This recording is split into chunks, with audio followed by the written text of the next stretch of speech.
Hi, I'm Susan Beattie here at the store where it all began, the whole children's book series, first about Luke's story and all the other following books. I'm here with Luke and my son Greg, who adopted Luke.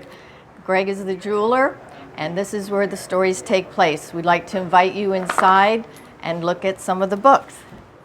Hi, we are now in the store, and this is again where everything took place from the time that Luke was adopted and brought into the store. He was a tiny little puppy, and he would sit in the doorway. So when people came by, they'd pet him, and very often they wanted to know what Luke's story was, where he came from, and I would tell them. And it ended up where I was inspired to actually write my first children's book, titled Luke's Story, about his rescue, adoption, and this book is about his first year of life here in the store and how he got his red tie and little things that he got into, little experiences where he would sneak around and eat Greg's orchids and sometimes Greg's lunch when he wasn't looking. So Luke had a lot of lessons to learn as a puppy. And also Luke wears a very special collar. It has a labradorite gemstone on it that Greg made for him. And that gemstone brings powers to Luke where he can vision animals all over the world that need help. So in each book, Luke's daily experiences result in nighttime dream sequences, and his labradorite crystal collar helps him in these dreams. He travels with Greg to other countries and time periods where the people and animals of his daily life reappear. Throughout the series, Luke and Greg visit various habitats in North America, South America, Africa, Australia, Asia, Europe, and polar regions. And Luke's mission in life is to save animals all over the world, wildlife and their habitats, and also bringing awareness to rescuing domestic animals, cats, dogs, horses. And I'll have many future series where I'm going to take you to many places, and you'll get to meet all of these animals who have been rescued. So Luke learns about the history of jewelry from primitive times, when it was made from bits of bones, shells, and gleaming rocks. He learns that gemstones come from Mother Earth. He witnesses the magical connection between humans and animals and discovers the healing aspects of gemstones throughout history and in many cultures. Luke learns the customs and traditions of indigenous people throughout the world, from the Seminoles of Florida to the Maasai of Kenya, the Kayapo of Brazil, and the Aborigines of Australia. And also, this is fun, Luke's Orient Express Journey. This was inspired because a customer came in with a diamond tiara, a real tiara that had been in her family for many generations. So, also in a future book that's going to be released soon, we have Luke and Greg like to go on the beach and take walks. We found a shark tooth, and this is from the prehistoric times. So Luke is going to go back in time and save some prehistoric animals. So it's endless how many fun things right here from this jewelry store that have inspired not only these 7 books, but I have a full 15-book series that we will be coming out with very soon. Okay, we're outside now on the avenue where Luke goes on walks quite a bit with Greg. We're going to head down to the beach, and where they really love to go and walk on the beach, and to other sites here in Palm Beach that are in all of my books, especially Luke's Shipwreck Treasure Voyage, Luke's Everglades Excursion, and Luke's Rainforest Exploration. A lot of these things are also what gives me the inspiration to write about different things and different adventures that Luke has with Greg. So let's head on down the avenue. We're almost to the beach, but I wanted to talk a little bit about the palm trees, which is how Palm Beach got its name. The avenue is lined with palm trees, coconut trees actually. So I'm going to read a little bit from the book here. Luke and Greg walked down the palm tree lined avenue. It was only 1 block to the ocean from Greg's store.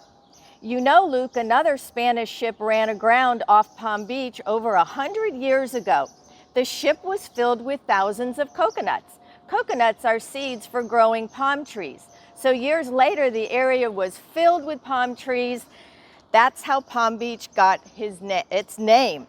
So let's go on down to the beach and we'll talk a little more about Luke's his favorite place and what he likes to do on the beach.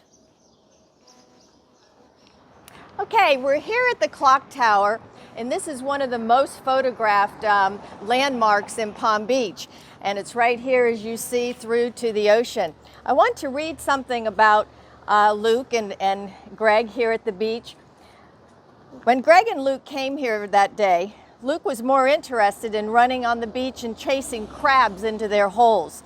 Greg whistled to get Luke's attention. "Don't go near those flags, Luke. That's a sea turtle nest. Soon the eggs will hatch and baby turtles will be making their way into the ocean." Luke ran up to Greg. They looked out and Greg said, "Look at all the boats out there catching fish. Let's go fishing in Key West for the weekend, Luke." And then they go on to Key West, and that's a lot of what the adventure is in this book. So let's take a look over here. Luke likes to at least see the beach, even though we won't walk on it today. Luke, want to go? Let's go. Want to look over and look at what's on there? Come on. Let's go. Let's go. Ready? Ready? Are you ready to come up? Ready? Look, I see a crab out there. Up, up. Okay, we're going to take a walk now to the town center where the fountain is that is in a memorial for Addison Mizner, who did a lot of the buildings here in Palm Beach, and there's a great history about him. And then we'll go on to Flagler Museum, and then on to the lake trail. Most of these sites are in Luke's Rainforest Exploration. And then as you read the book, you'll understand why I was inspired to write about the rainforest. So let's go on now to the town square. Let's go, Luke. Come on. Okay, we are here at the beautiful fountain that is featured in my Luke's Rainforest Exploration book. I'm going to read a little bit out of the book. We had a big celebration here, and the mayor spoke, and Greg and Luke were here. So I'll tell you a little bit about how I wrote this. The mayor speaks into the microphone. "Welcome, everyone." She gestures to the fountain. This beautiful fountain was built 86 years ago. It was designed by architect Addison Mizner, who once lived here. As you know, he also designed many of the buildings in our town. A big thanks to all the people who worked hard to restore the fountain so it looks brand new again. Thank you for coming to celebrate. Please enjoy our historic fountain and the town square. So I go on to write, we have parrots all over Palm Beach. And as you know, in the rainforest, there are many parrots. So Luke is narrating this and he says, "I look up as a flock of wild parrots fly overhead, squawking so loud that they scare me."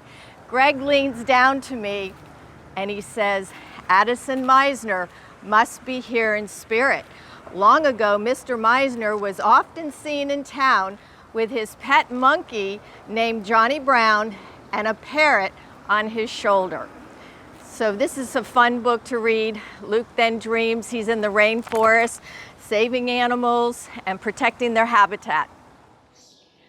Luke actually loves to walk in and out of these villas, and if you've read Luke's story, the very first book I wrote, he was afraid because in a lot of the villas there are statues and he wouldn't go near them. But after a little coaxing, we got him to be very confident that he could go anywhere and not be afraid any longer.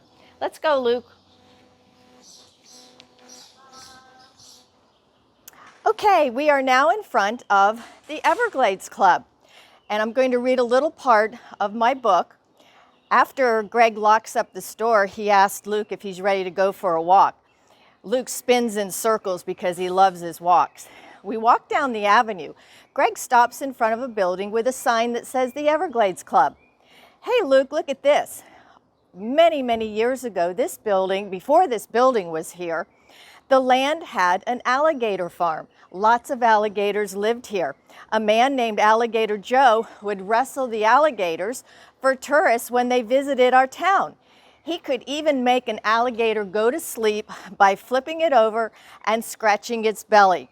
And Luke is saying, I like to have my belly scratched too. Alligator Joe lived in a thatched roof hut. Nothing like this fancy club. Things sure have changed in our town. And Luke thinks to himself, this is true. I'm glad there are no alligators here now. Okay, another fun fact, every day the mailman would stop by Greg's store and Luke would run up to greet him and take the mail to Greg. So one day when this happened, the mailman stops at the door and I run up to greet him. He hands Greg the mail and says, have a good day. Greg replies, thank you. Greg looks down at me. Guess what, Luke? The mail in this area was once delivered by the Barefoot Mailman. He walked barefoot on the beach from Palm Beach to Miami where there weren't any roads. In some areas, he traveled by small boat. Sometimes he had to face down alligators. Luke thinks to himself, sounds like a brave man to me.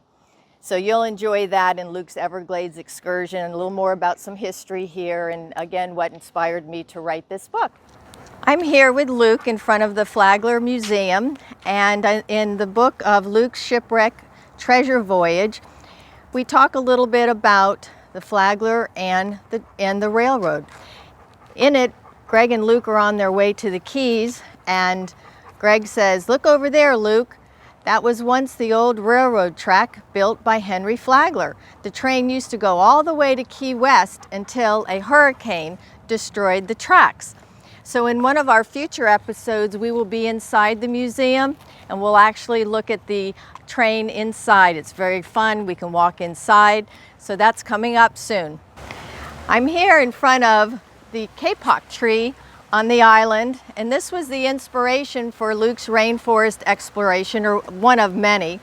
And here the artist painted Luke and his friend, because this is where Luke and Greg would walk all the time up and down the lake trail here. So this is part from the book. Greg walks me down to the lake trail along the water. It's my favorite place to walk. I have lots of friends here. I see my friend Jasper and her owner. I run to say hi. Jasper is named after a gemstone. Hey, Luke, says the man as Jasper and I greet each other. Jasper is busy chasing lizards. They run from her and hide in the bushes. All along the trail here we see lizards. The squirrel scampers up the tree, an iguana. So Luke loves to walk up and down this lake trail with Greg. And this is one of the tallest trees found in the canopy layer of the rainforest. That's where monkeys and birds live. We are lucky to have such a beautiful tree here. A ladybug lands on my nose. Hold still, says Luke. A ladybug brings luck wherever she goes. Make a wish. When you see her fly away, you'll know she is off to grant your wish. She will bless your dreams too. At the end of the book, you'll find out what dream that Luke had and how he was blessed. Here's another favorite spot of Luke's, and I'll read a little part of this book. This is Luke's Everglades Excursion. And here I see a manatee swimming in the lake. We head for the lake trail, my favorite place to walk. Pelicans perch on the dock pillars, other birds wade in the shallows, and fish jump from the deep water. I run over to the seawall and look into the water. At first, I only see a reflection of myself. Then I spot bubbles and nostrils with whiskers poke out of the water. I step back cautiously. Greg stands behind me. That's a manatee, the largest herbivore. Manatees only eat plants. I tilt my head. I like to nibble on some of Greg's plants, but I'm not a herbivore. Greg says manatees are a threatened species, so it's rewarding to see one here. He's friendly, Luke. He won't hurt you. Okay, we're back at the store. I hope you enjoyed your tour around the seaside town. There is a book that goes with this tour where Luke actually narrates it, and it's called Luke's Mission, and it's a summary of all of the books and all of Luke's adventure, not just current, but future. I hope also that you'll look at some of the other videos of some of my adventures with Luke. We go to the Palm Beach Zoo and Conservation Society, and with the Director of Education, we walk through and we talk about a lot of the animals. Many of them, the wildlife, are featured in that book. And also, we go to Lion Country Safari, where I go on safari with the Director of Education, and we drive through, which is something that you kids can do with your families, but we get up real close to the lions and the giraffes and all of the wildlife, and a lot of those animals are also featured in Luke's African Safari book. We even went to the Palm Beach Science Center where we toured. We saw the whole Everglades section. We saw the fish tanks. We even went into the Space Center where Luke got inside an actual spacesuit. So there are a lot of things, a lot of movies for you to look at that help you with the books. Hope you enjoyed it. And one more thing, remember, it's not always about the destination. It's how you get there, who you travel with, and who you meet along the way. Thank you for joining us.